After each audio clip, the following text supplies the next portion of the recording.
Hare Krishna. So today we are observing a very auspicious day, celebrating Srila Prabhupada's taking of Sannyasa. Srila Prabhupada took Sannyasa in the year 1959, about 6 years before he left for US, on 17th September, that is today. Sorry, it's Pada Tithi. So it's 65th year of Srila Prabhupada's taking sannyasa, and he took sannyasa from His Holiness Bhakti Pragna Keshav Maharaj from Gaudiya Math, along with his god brother Prabhupada, and his god brother Muni Maharaj also took sannyas together. We saw the photograph up in the main temple hall. His guru, sannyasa guru, giving diksha, who is sitting on a chair, and on either side, right side is Prabhupada, and left side is Muni Maharaj, who took sannyas along with Srila Prabhupada. So we will read some interactions of different devotees with Srila Prabhupada, and interactions of Prabhupada with other devotees, and the recollections of different devotees on how Srila Prabhupada, his own statements, his own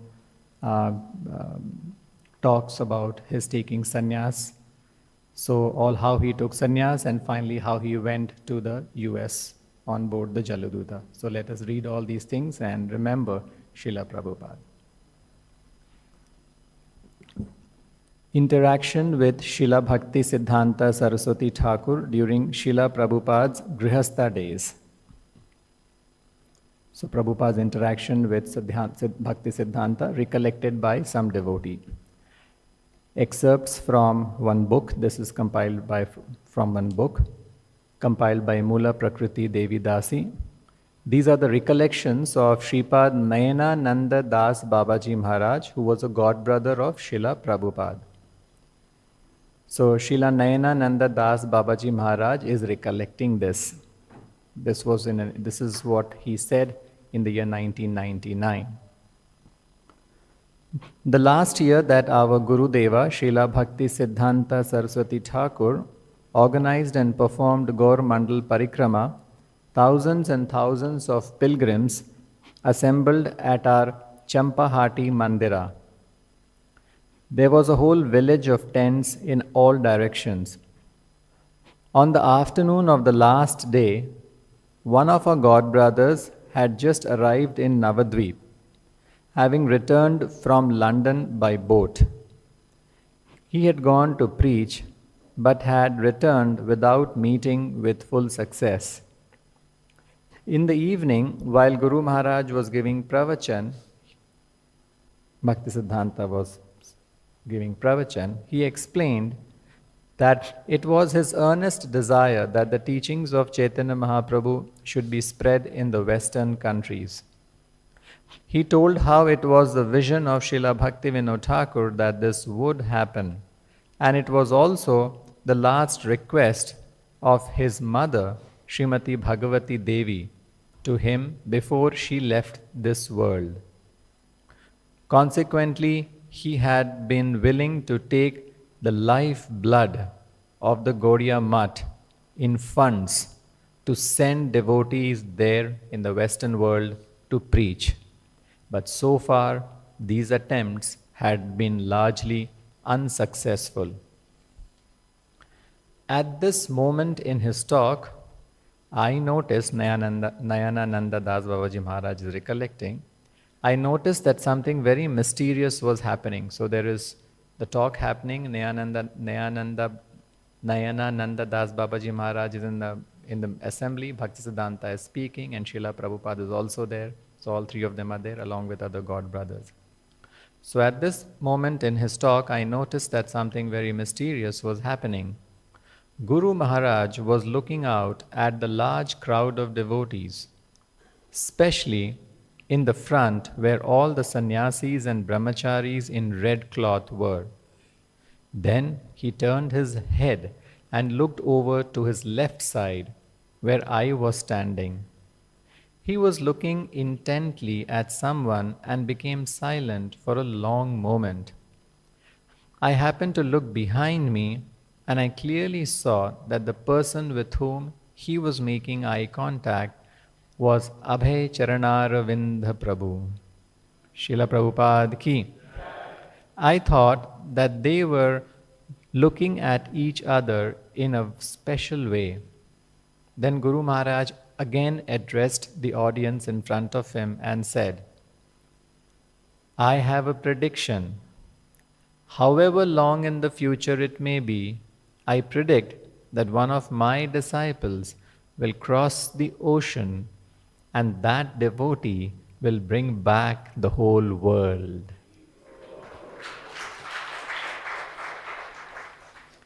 I remembered this incident and Srila A.C. Bhaktivedanta Swami Maharaj truly made it come to pass exactly in this way. Another recollection by Srila Nayanananda Das Babaji Maharaj. Abhay Prabhu behaved very humbly to everyone, even though he was senior in many ways to most of the people who came later during those years. Abhay Babu would always pay dandavats to others just because they had taken initiation first. Though he had made that devoted connection with our Guru Deva first, he didn't formally take initiation until later because of his family and business. I clearly recall how very serious and simple and humble Abhay Babu was. Sometimes when I was in Calcutta, I would go to visit him at Sita Kanta Banerjee Lane, where he had his home and chemical business. Sat Prasangananda Brahmachari and Satisha Prabhu used to accompany me when I visited Prabhupada's house at Sita Kanta Banerjee Lane. Abhay Babu was very affectionate to us. He always welcomed guests into his home. He opened his house to any Vaishnavas from the Gaudiya Math, whether they were his godbrothers or young brahmacharis who weren't godbrothers and hadn't even been initiated. So even bhaktas who were coming to meet Srila Prabhupada, Prabhupada was very, very kind and humble in his dealings with everyone, very affectionate in his dealings with everyone. Next, Srila Prabhupada leaves home to be a Vanaprastha. Excerpts from the Transcendental Diary by Hari Shauri. Hari Shauri Das writes, you know my story? This is, he's writing Srila Prabhupada's interaction. So, you know my story? Prabhupada is saying, tea or me? Prabhupada asked me. Hari Shauri Prabhu says, no, Srila Prabhupada. He said, intrigued and eager to hear. Prabhupada gives a chuckle. My wife, she was fond of drinking tea. So one day I told her, either you give up your tea drinking or you give up your husband. Oh, then I will give up my husband. Of course, she thought I was joking. He went on, but a few days later, I left the house without telling anyone. I borrowed 10 rupees from a friend and bought a train ticket and I never returned. Where did you go, Srila Prabhupada? Somewhere I went. Prabhupada said he never saw his wife again.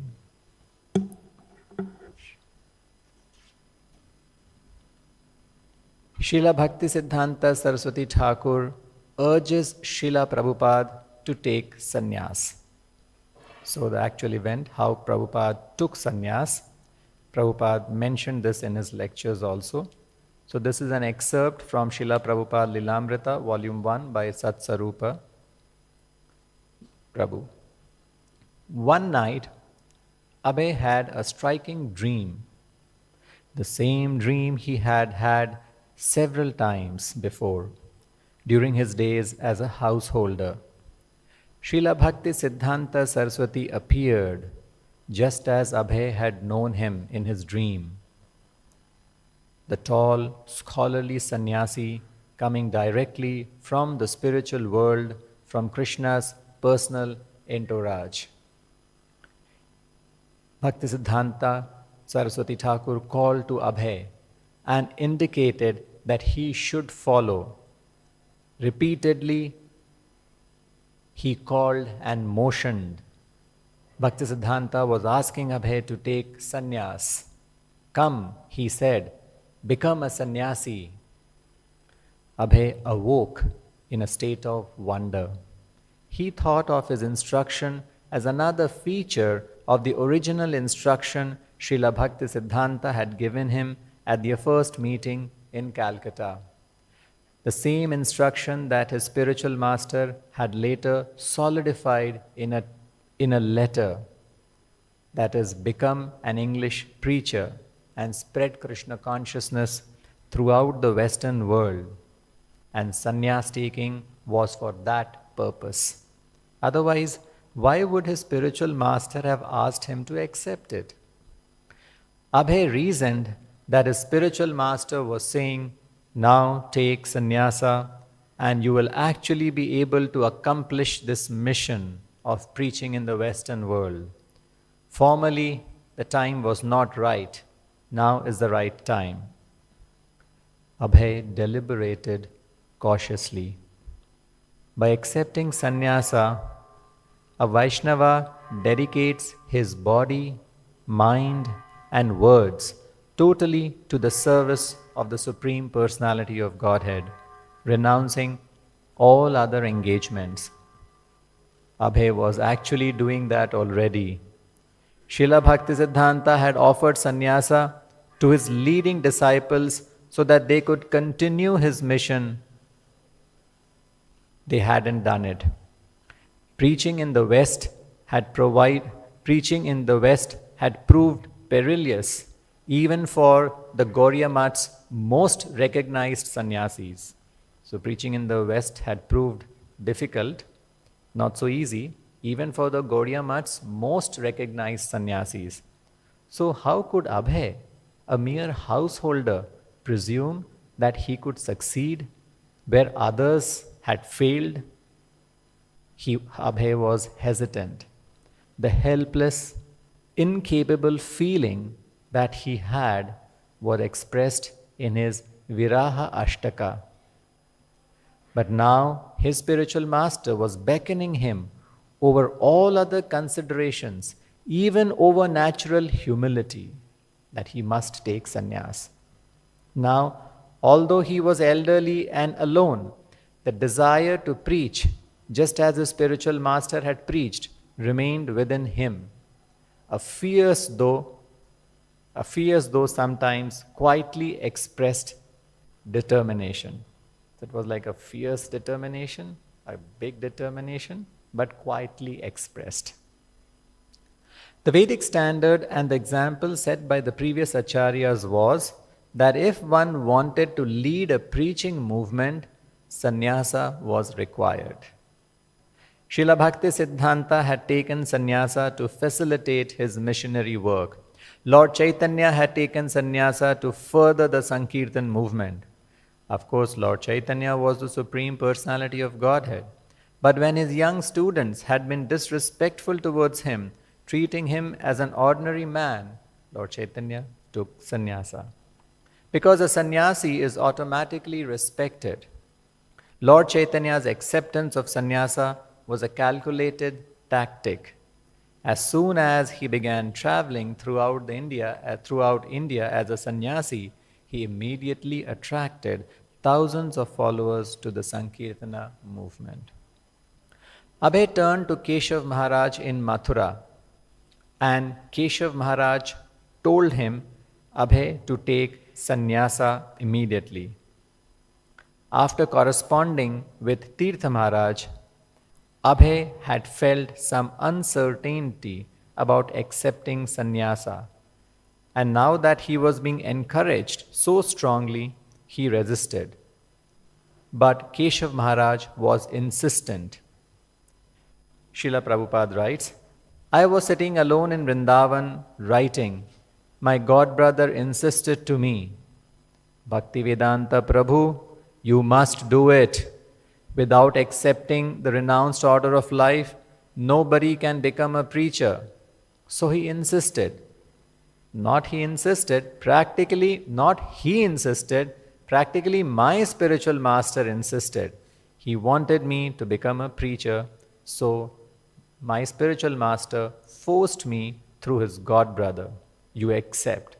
So unwillingly I accepted. Next, on October 21st, 1968, the occasion of the disappearance day of Srila Prabhupada's Sannyasa Guru, Bhakti Pragna Keshav Maharaj, Srila Prabhupada recalls in ISKCON, Seattle. Prabhupada took sannyasa in 1959 and 1968. Prabhupada is recalling this about his guru, his sannyasa guru, Keshav Maharaj. Srila Prabhupada.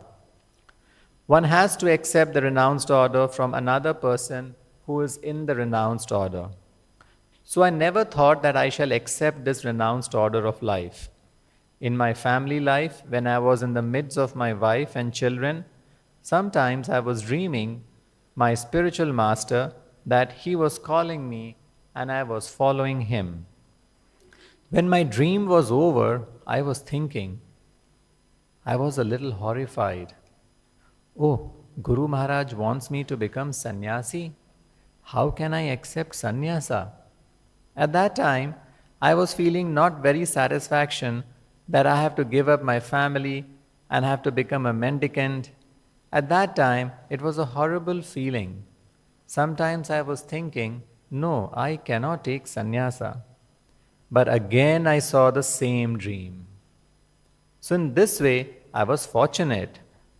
My Guru Maharaj pulled me out from this material life. Prabhupada starts speaking in a choked voice. My Guru Maharaj pulled me out of this material life. I have not lost anything. He was so kind upon me. I have actually gained. I left 3 children. I have got now 300 children. So I am not loser. This is material conception. We think that we shall be loser by accepting Krishna. No, nobody is loser. I say from my practical experience that how can I accept this renounced order of life? I cannot accept so much trouble. But I retired from my family life. I was sitting alone in Vrindavan writing books. So this, my god brother, he insisted me, Bhaktivedanta Prabhu. This title was given in my family life.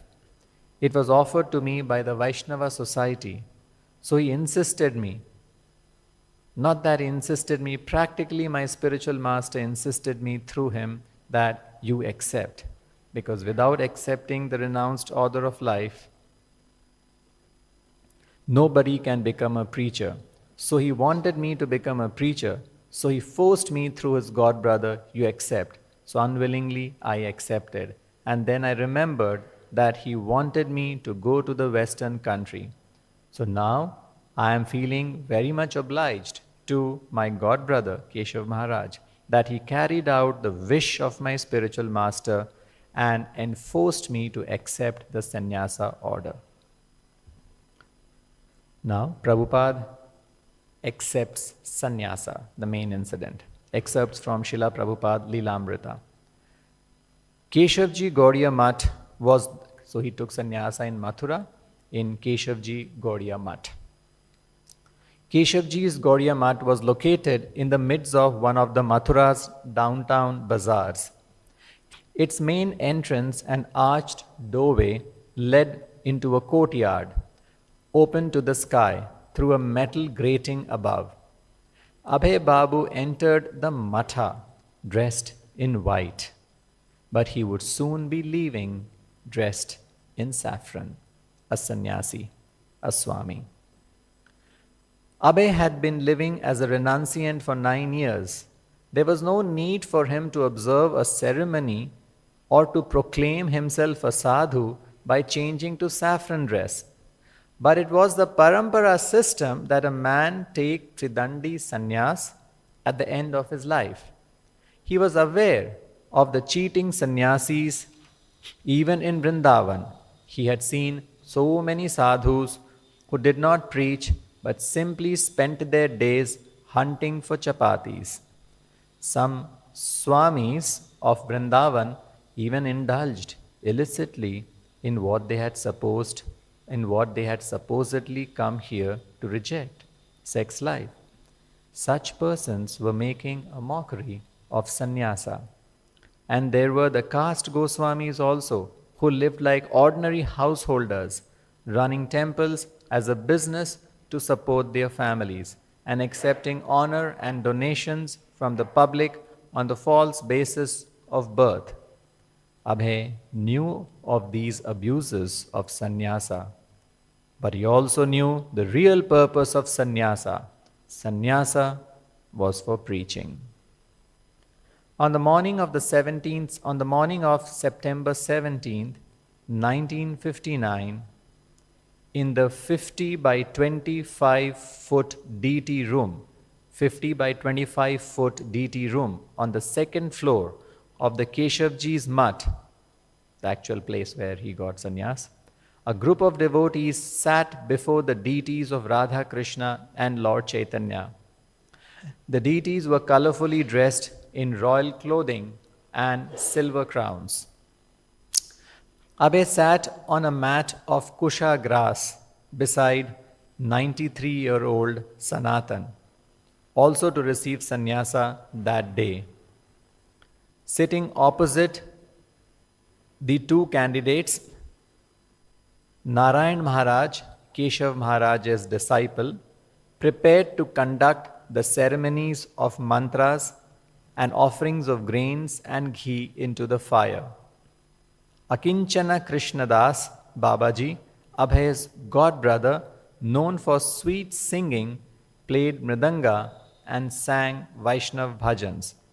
Sitting on a raised asana, His Holiness Keshav Maharaj presided. Narayan Maharaj chanted the required mantras and then sat back silently while Keshav Maharaj gave a lecture. Then, to everyone's surprise, Keshav Maharaj asked Abhay to speak. Abhay had not expected this. As he looked around at the gathering of devotees, he understood that the common language was Hindi. Only Keshav Maharaj and few others spoke English. Yet he knew he must speak in English. After Abhay's speech, each initiate received his sannyas danda, the traditional head-high staff made of 4 bamboo rods bound together and completely enwrapped in saffron cloth. They were given their sannyas garments, 1 piece of saffron cloth for dhoti, 1 for a top piece, and 2 strips for underwear. They also received tulasi neck beads and the sannyas mantra. Keshav Maharaj said that Abhay would now be known as Bhaktivedanta Swami Maharaj. Srila Prabhupada ki. And that Sanatan, the other devotee who was supposed to take sannyas, Sanatan would be known as Muni Maharaj. After the ceremony, the 2 new sannyasis posed for a photo standing on either sides of their sannyas guru who sat in a chair. That's a photo in the main temple hall which we saw. Keshav Maharaj didn't impose any strictures on Abhay. He simply encouraged Abhay to go on preaching. Yet Abhay knew that to become A.C. Bhaktivedanta Swami did not mean merely that he was giving up family, home comforts, and business that he had done 5 years ago already, changing from white to saffron for Abhay Babu, from Abhay Babu to Bhaktivedanta Swami Maharaj had a special significance. It was the mandate that he required, the irrevocable commitment. Now, it was only a matter of time before Bhaktivedanta Swami would travel to the west as Bhakti Siddhanta Saraswati had ordained.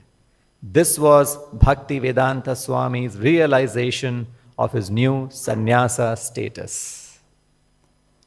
The Gaudiya Patrika's account of the sannyasa initiation included a biographical sketch of Sri Srimad Bhaktivedanta Swami Maharaj, listing the major events of his life.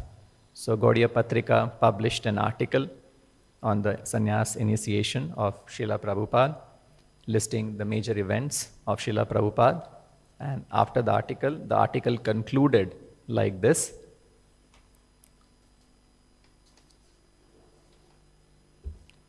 Seeing his enthusiasm, this is the article, seeing his enthusiasm and ability to write articles in Hindi, English and Bengali, Bhakti Siddhanta Saraswati Maharaj gave him the instruction to take Tridandi Sannyasa. For nearly 1 year, he had been ready to accept sannyasa.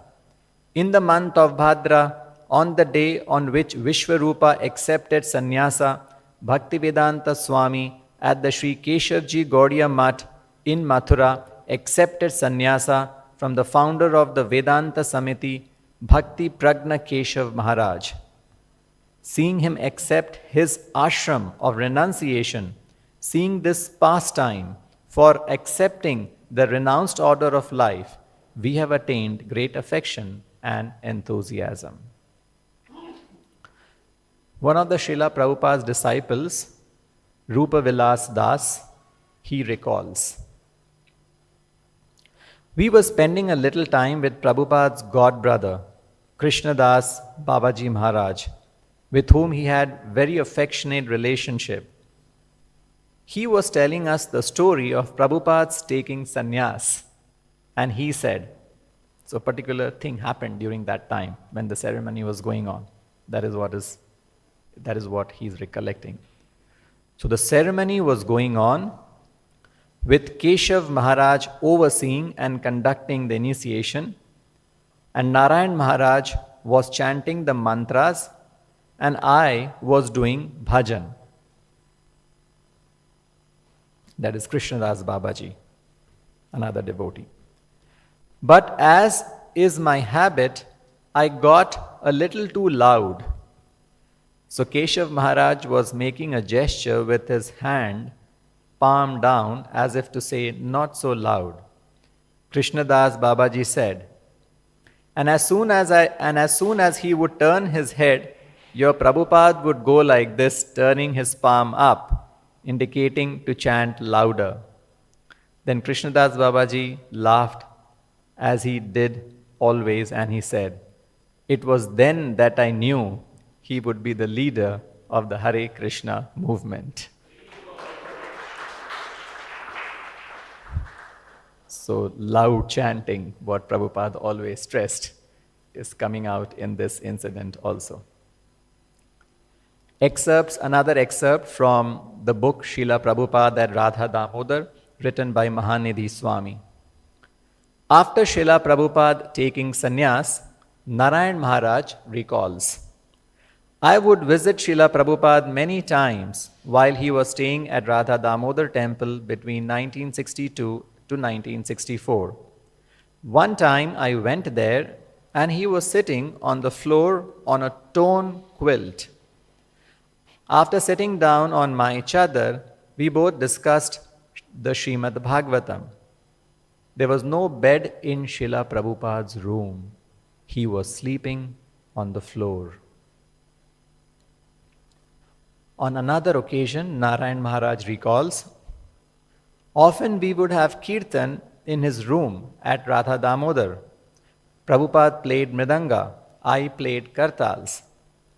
He used to tell me how he was planning to go to America and other Western countries. Between 1962 and 65, Prabhupada is planning, and he's telling Narayan Maharaj all his plans to go to America. You can see his vision. So he used to tell me how he was planning to go to America and other Western countries. He said, I want to preach as Srila Bhaktisiddhanta Saraswati Thakur has ordered me, and I want to publish BTG in huge scale and preach in Western countries. If there will be need, I will establish boarding facilities for interested people. If they want, I will give meat also, and eggs also, and wine also. I believe that after hearing Harinam Sankirtan and the Siksha instructions of Chaitanya Mahaprabhu, they will certainly reject all these things and surely they will become pure Vaishnavas. Srila Prabhupada teaches by example. Excerpts from Srila Prabhupada's Leelamrita, Volume 4. In Nairobi, Srila Prabhupada demonstrated how a sannyasi should preach. For 1 month, he strictly followed Vedic tradition by staying only 3 days or less in the home of each of his Indian hosts. Then, although his hosts always provided him good food and comfortable accommodation, he would move on to the next place. This was the rule for the sannyasis. Prabhupada said it kept them from becoming attached to bodily comforts and from inconveniencing their hosts. Srila Prabhupada ki, Srila Prabhupada Sannyasa Divas ki. So we see in all these excerpts Prabhupada's strong determination, his strong faith in his Guru Maharaj, and how he viewed this whole situation so spiritually, and he was constantly meditating on preaching. Prabhupada was already a sannyasi, as it was pointed out wonderfully, even before he took sannyas. But sannyas taking was required, as that was the Vedic tradition at that time. And Prabhupada always used to say that if I have any one qualification, I have no qualification, but if I have any good qualification, the qualification is I followed the order of my spiritual master and I believed in what he said. So this should be our mood. We must have strong faith and determination like Prabhupada had. This whole sannyasa pastime shows that. And believe in his words, and then there will be all success in spiritual life as Prabhupada made. He was so successful. All over the world, he built 108 temples, and today there are so many temples, everyone chanting Hare Krishna. So we'll close here. Srila Prabhupada ki, Srila Prabhupada Sannyasa Divas ki, Nitai Gaur Premanande.